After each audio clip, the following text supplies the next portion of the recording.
I think the geopolitical situation and what happened now at the moment is a blessing to the people to finally wake them up. There is no such thing as bad times. And not only the network is important, but the relationships into those networks is the most important of all. Because what happens, most people are, like I say, licking their wounds, waiting, and by the time they wake up, the cake is gone. Yeah. You don't want your cake to be eaten up by your competitor. Yeah, you need to start from the start.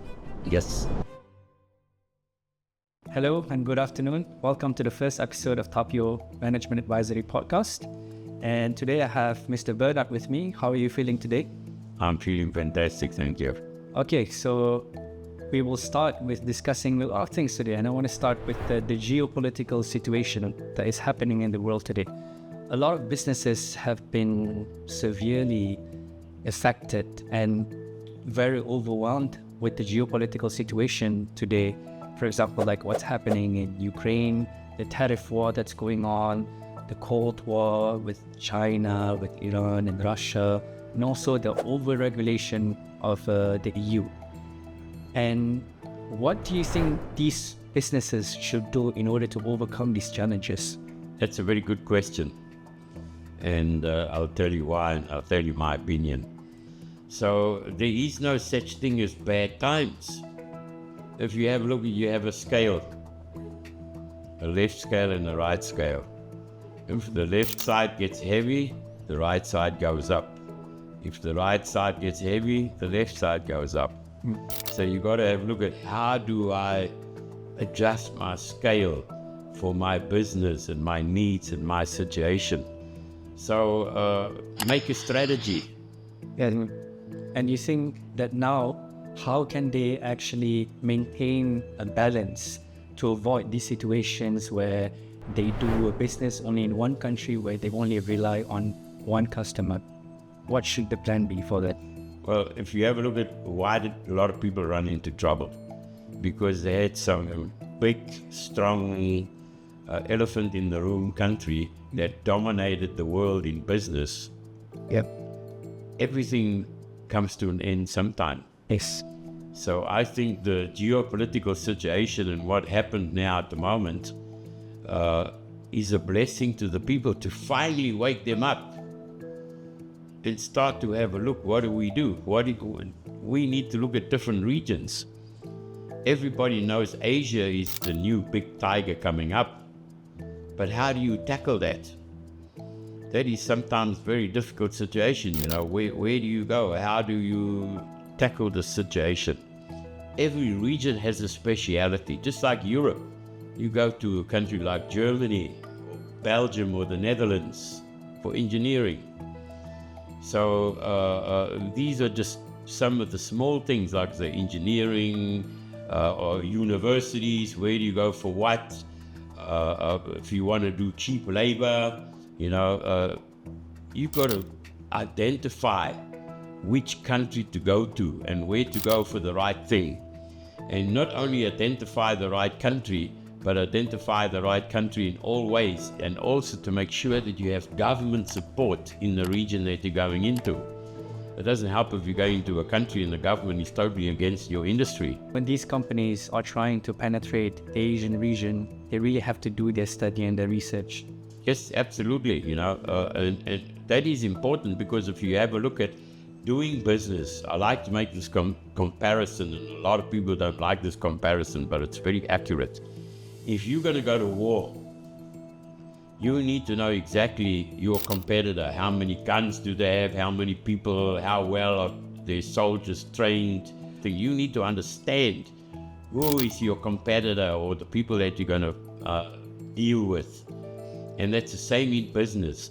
You need to understand when you go into a new region, who's doing what and how. And then to be able to see that you can gear yourself up to be able to compete in that region. And that is only the start. So you need someone that can help you do the planning and plan the war, but then you also need someone that has the network to go into that region. And not only the network is important, But the relationships into those networks Yeah. is the most important of all. Yeah. So you can work with people that can get in any doors. Doesn't matter if it's companies, small or large, partnering up with those people, being able to see the different cultures, be able to get to the politicians, be able to convince the governments to support you. So these are very important issues that needs to be looked at when you're going to another region. You mentioned just now about how important your relationship is, because I think it's something that is always taken for granted, that no matter how many networks you have, thousands of networks, but if you don't have a good relationship with them, things are not going to work either. Yeah, absolutely. That's extremely important, you know. To build up a good network takes many years. To build up a good network with relationships doesn't only take many years, it takes a lot of effort Yes. and a lot of building up. Because if you have a situation and you need to get to a ministry, Yeah.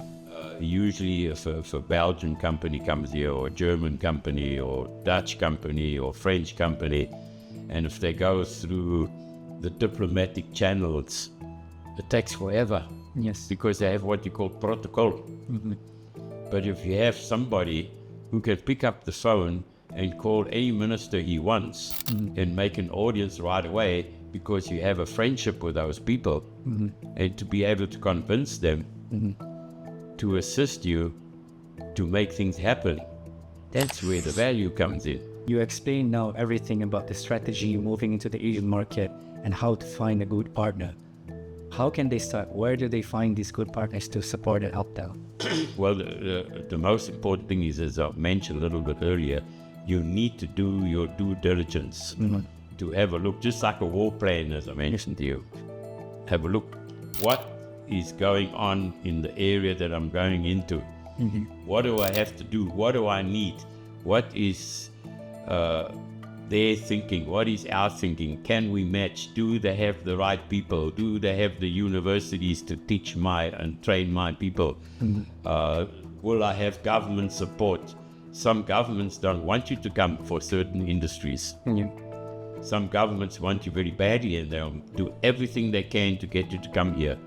So you need to make sure you choose the right country there to get the support you need. So what do you want to conclude in this about the businesses? They have to find alternatives now to do business. Well, the first thing, like I said, people got to stop licking their wounds, make a plan, and strategize. Laser strategy. Yeah. Plan and have a look, and first do a feasibility study. Where do I go? Yeah. Because what happens, most people are, like I said, licking their wounds, waiting, and by the time they wake up, the cake is gone. Yeah. That's it. You don't want your cake to be eaten up by your competitor. Yeah, you need to start from the start. Yes. Anyways, Mr. Bharat, that was a very insightful session. I hope that we can do these things more often, that we can talk about more topics. And what do you have to say before we end this video? Well, if you have any questions at all, please click in the comment area and give us some questions. We'll be happy to answer some of your questions. Yeah. And very important, click on subscribe and then on the little bell so you get reminded every time something comes new. And we will see you in the next video.